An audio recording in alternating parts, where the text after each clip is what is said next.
Right then, we need to talk about the Euro final. We also haven't caught up on the old Euros so far, have we at all? If I'm honest. I did make a video, but then some more matches got played and it went out of date, so that didn't get made. And also, it was a crap video because I was ill. But anyway, I weren't expecting Spain to do that well. This is not going to be like a reviewing my predictions kind of video.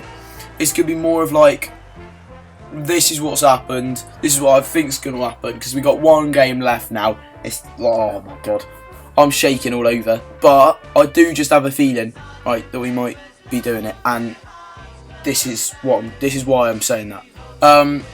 Anyway, so I reckon after the first few games, right, obviously I haven't made a video since then, but Spain, just look, I was watching Spain versus Croatia with my dad, and I thought, bloody hell, I don't want to play these lot. They tore them apart. They've torn flipping everyone apart. Yeah, they've torn everyone apart. Even when they've been like a goal down, even France, yeah, it's just ridiculous. They've like smashed them.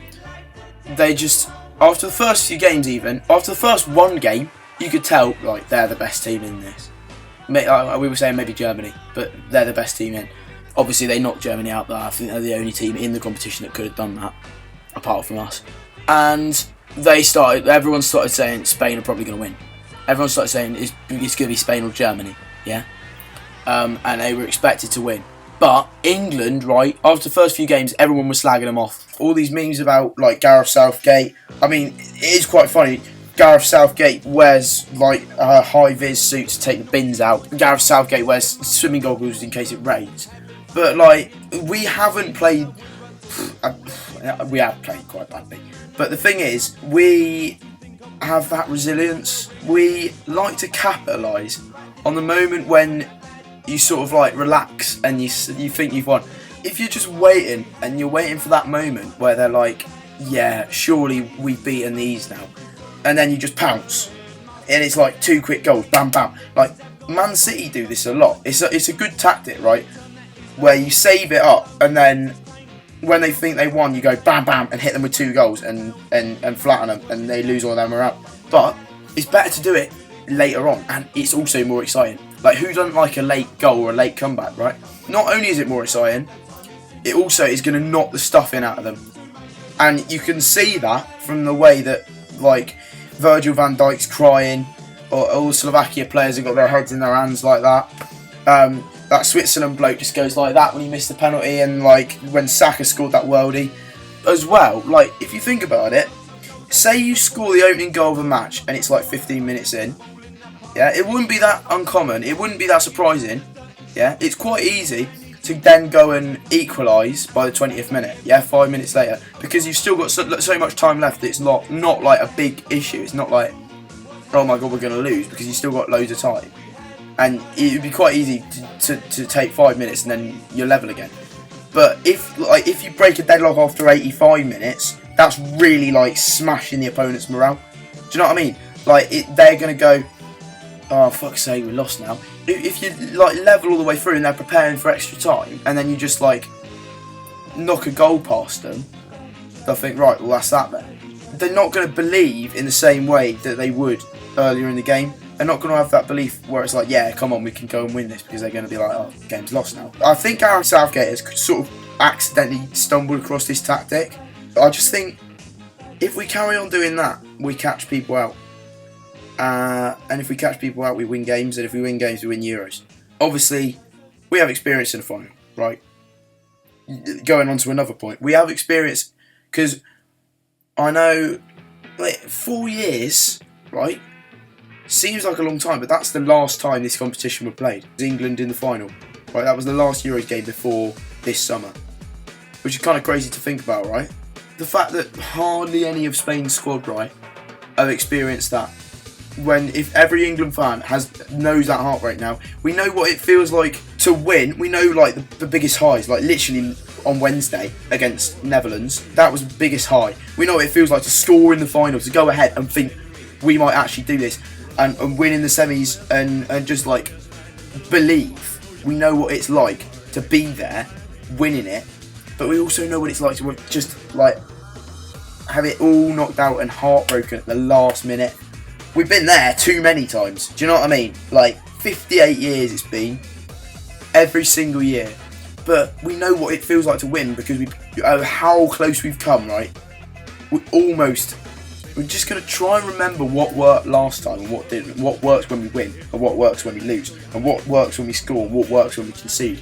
And I think that is going to put us at an advantage above Spain. Because going on to Spain, like I say, they've not played in a final before. Like, obviously they have their clubs, most of them, but like not the Euros final. And this might be contradictory, right?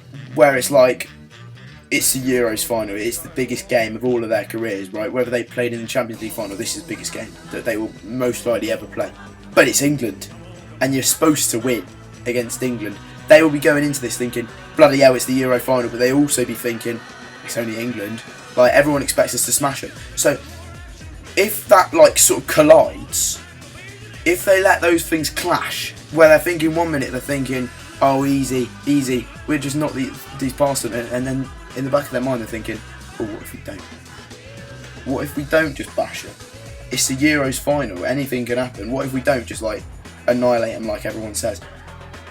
And that just might mess with their heads. Because if they think they're supposed to annihilate us, but then they're also thinking, well, it's a Euro final, so, like, anything can happen.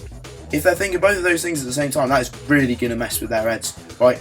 And that is the thing that might make them slip up. And if we can capitalise on those moments, like I was saying, and if Gareth Southgate can take off his swimming goggles in the rain, then I actually think that we might have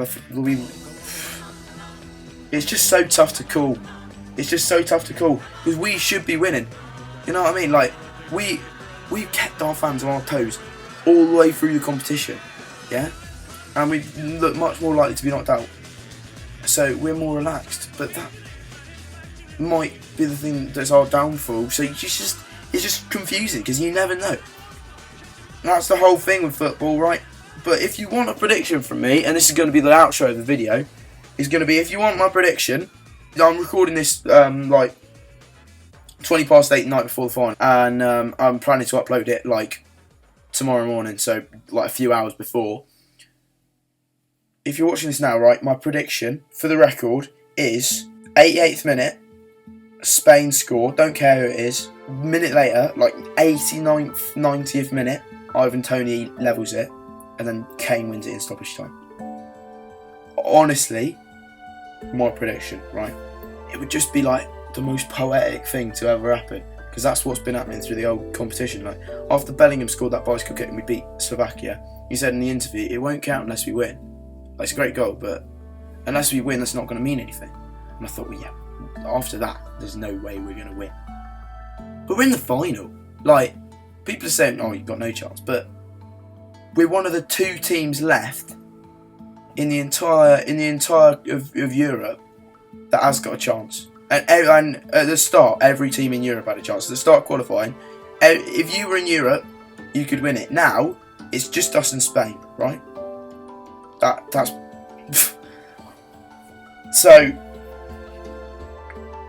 compared to what it was when I made my last video, our chances of winning are pretty bloody good, mate. Obviously, final review coming soon when the final's been played, and then club predictions. So, ta.